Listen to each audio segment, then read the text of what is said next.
Hello, ladies and gentlemen, and welcome to our NASCAR Mexico City Race preview.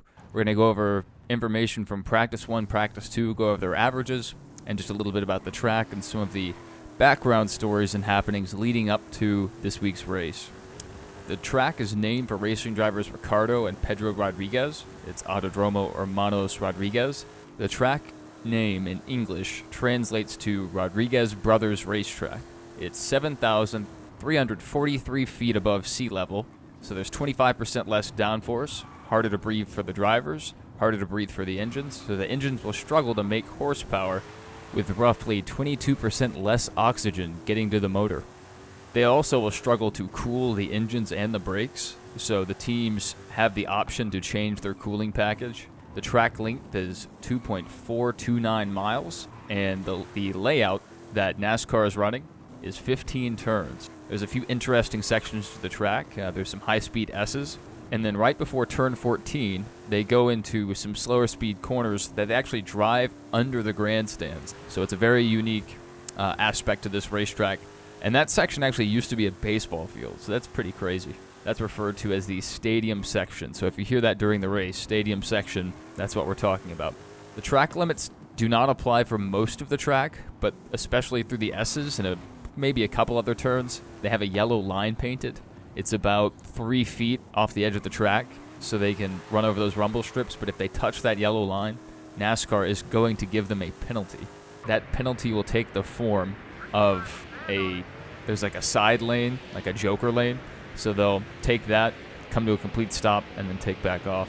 This is the first points-paying race outside the United States since 1958. NASCAR had a huge hauler brigade down to the track, all the way from Brooklyn, Michigan, where Michigan International Speedway is, all the way down to Mexico City. It was 2,169 miles from Michigan International Speedway to the track in Mexico City. The flights were pretty hectic. You know, they had to transport tons of NASCAR personnel, team members down to the track. One of the planes ended up taking a bird strike, which was nuts, and then another plane had an issue as well. Dale Jr. had some trouble getting to the track. His original plane and his original travel plans were canceled because the plane was stuck somewhere like Singapore, undergoing maintenance, and then his second flight, something happened there, but Dale Jr. eventually got down to the track.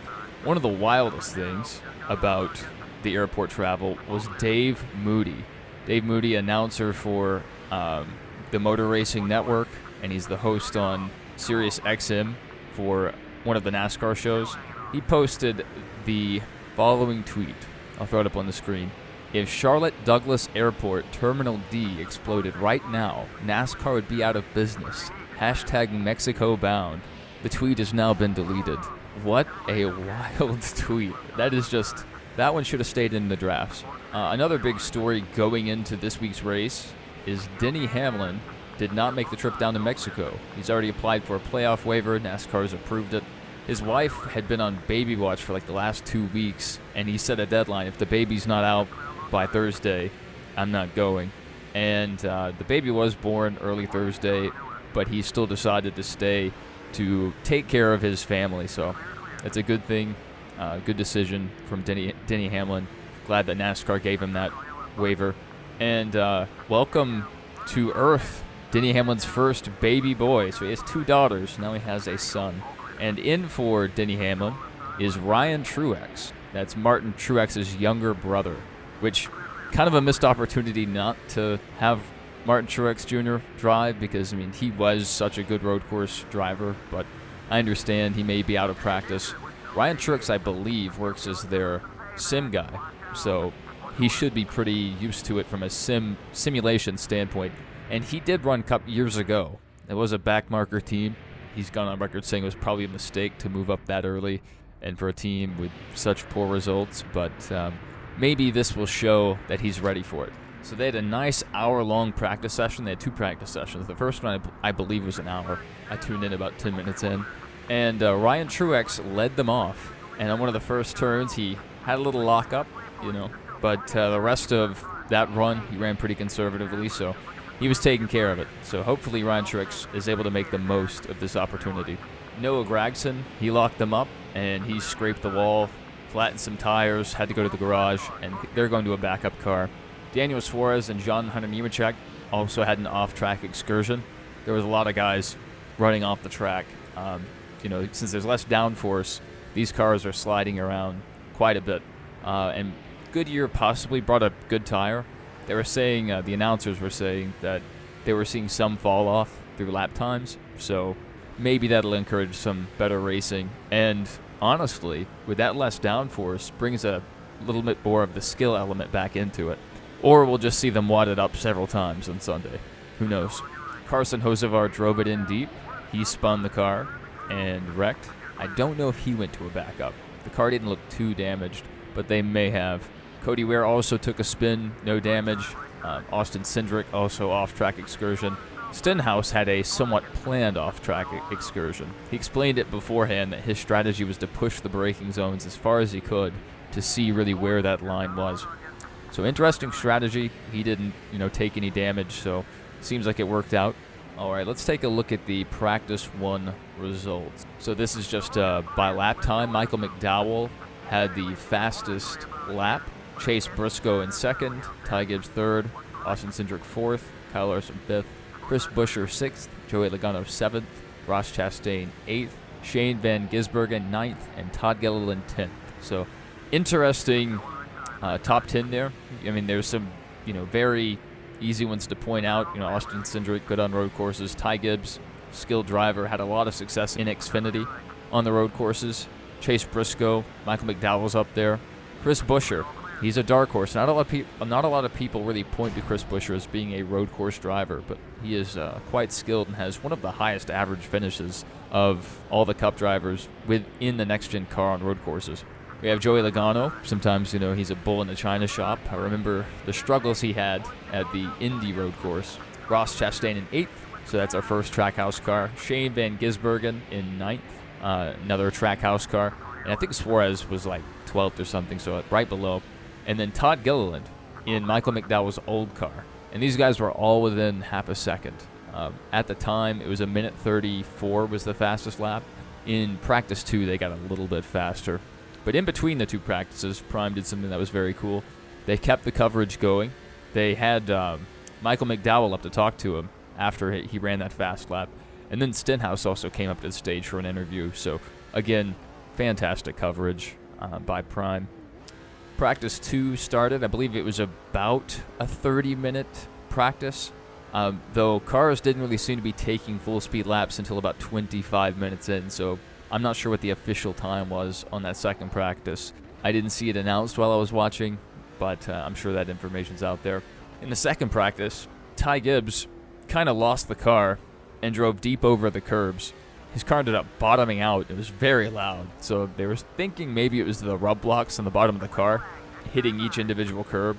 But, I mean, it sounded pretty bad, but they checked the car over. They didn't see any damage, so they're just going to rock and roll. Stenhouse almost got into Hocevar. He drove it in deep and lost it, and Hocevar, eyes in the back of his head, was able to take a little bit of a evasive action. But it's funny that those two have, these continued interactions. Both continued on. They were fine. Something to note about this track, pit entry may be a challenge. When they come in to the pit lane, the timing stripe is still way deeper down, maybe an additional 100, 150 feet, if not further. So there will be a lot of time to gain or lose on pit entry. So take a look for that. We may have an issue with speeding penalties. Kyle Larson, he tested the runoff on the exit of turn 15, heading to the front stretch to the start-finish line.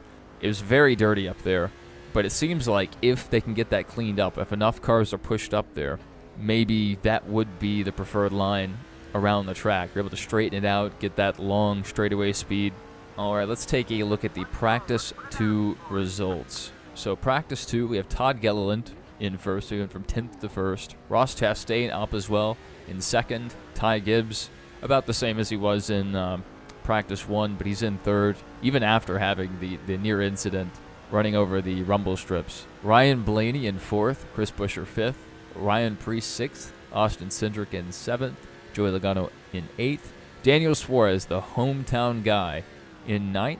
And Shane Van Gisbergen in 10th. So it looks like the Trackhouse cars came to play. Yeah, Daniel Suarez, hopefully he has a good day. It would be huge for the sport if he could win down there. Definitely out of the people that we saw that had merchandise, a lot of it was Daniel Suarez. So there's a lot of people rooting for him. It was cool to see a lot of people posting on X, a lot of the locals to the area saying, you know, I've waited for this for years. I've always wanted to see the Cup Series in person, and now I'm finally seeing it. They're living out their dreams. You know, I've been a fan since 2000, been a fan since 92, and, you know, they're actually getting to see their favorite drivers. People are tweeting at their favorite drivers. You know, I can't believe I'm seeing Kyle Busch with my own eyes. So it's really cool that NASCAR is expanding their horizons. Hopefully we get a track in or a race date in Canada at some point, and maybe even probably would have to take the form of an exhibition race, but maybe head back to Japan. You know, there's tons of people that we could get to internationally, and we could really expand the reach of the sport. They have the NASCAR Mexico Series. I believe they have a series in Canada. Then they have the European Series. So there's a market for it. NASCAR just has to tap into it and try to figure out what's best for the teams, what they can afford, and what the logistics would be. But, I mean, they were able to do it in 98. So if they can make it happen back before we completely abandon the topic of the practices, let's go over the 5-lap averages. They can kind of inform you somewhat on how people are going to run over a certain set of laps instead of just who ran one decent lap. So we have Ty Gibbs with the fastest 5-lap average. Then we have Ross Chastain, Austin Cindric, Ryan Preece, Ryan Blaney, Chris Buescher, Joey Logano, Chase Elliott, Christopher Bell, and Daniel Suarez. Now let's look at our 10-lap averages. Christopher Bell takes first. Then we have Ross Chastain, Chris Buescher, Austin Cindric, Ryan Preece, Josh Berry, Eric Jones, Kyle Larson, Ty Dillon, and Brad Keselowski. Now let's look at our overall averages. This is from Practice 1 and Practice 2. With the fastest average lap, we have Todd Gilliland, Ryan Blaney, Michael McDowell, A.J. Allmendinger, William Byron, Christopher Bell, Ryan Preece, Bubba Wallace, Shane Van Gisbergen, and Joey Logano. Heading into tomorrow, Cup qualifying will be, I think, at 1 Eastern, and then the Xfinity race will start at 4 Eastern, I believe. And then Sunday, we'll have our race, and we'll see how that goes. We'll be back here for a race review. If you guys liked the video, go ahead and hit that like button, and perhaps we'll do more of these race previews for future races. The previews are always a little more challenging to nail down than the reviews. If you guys enjoy it, leave a comment, and if you hated it, leave a comment. Let me know your thoughts on what you think about this weekend's race, and hopefully I'll see you guys in the next one.